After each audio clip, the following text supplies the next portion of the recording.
বন্ধুরা, আজকের পর্বে এমন কিছু ঘটনা ঘটেছে যার পর আগামী পর্বে গল্প একেবারে নতুন মোড় নিতে যাচ্ছে। রাইসার জন্য ভালো ছেলে ভেবে আকাশের সঙ্গে বিয়ের কথা পাকাপাকি করেছিলেন নেহান, কিন্তু যাকে সবাই ভদ্র আর ভালো মানুষ মনে করেছিল সেই আকাশই সুযোগ পেয়ে রাইসার হাত ধরার চেষ্টা করে, নিজের আসল চরিত্র প্রকাশ করে দেয়। আর ঠিক সেই সময় সেখানে হাজির হয় নিহান। আকাশের এমন আচরণ দেখে সে প্রচণ্ড রেগে যায়, কিন্তু সবচেয়ে অবাক করা বিষয় হল রাইসা উল্টো নিহানের ওপরই রাগ দেখায়, কারণ তার কাছে এখন নিহানের কোনো অধিকার নেই।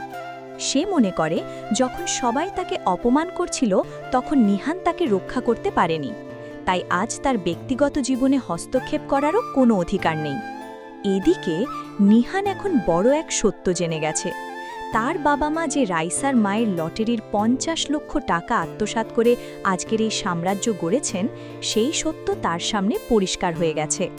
আর এই অপরাধবোধ তাকে ভেতর থেকে কুড়ে কুড়ে খাচ্ছে, তাই সে যে কোনো মূল্যে রাইসালের ন্যায্য অধিকার ফিরিয়ে দিতে চায়। কিন্তু তার বাবা কি এত সহজে নিজের সম্পত্তির অর্ধেক ছেড়ে দেবেন, নাকি আবারও নতুন কোনো ষড়যন্ত্র করবেন?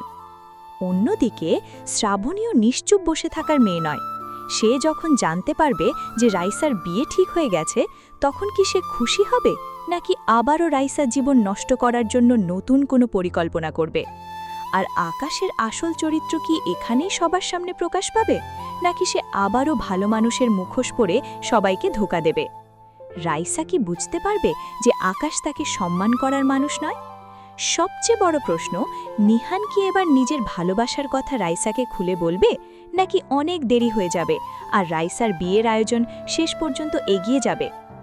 আমার মনে হচ্ছে আগামী পর্বে আকাশকে নিয়ে বড় ধরনের মুখোমুখি সংঘর্ষ হবে।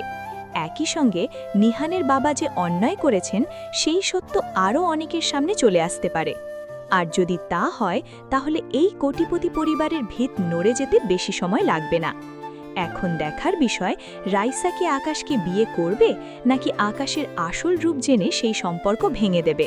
আর নিহান কি শেষ পর্যন্ত রাইসার বিশ্বাস ফিরে পাবে? এই সব প্রশ্নের উত্তর মিলবে আগামী পর্বে, তাই পরবর্তী পর্ব মিস করবেন না।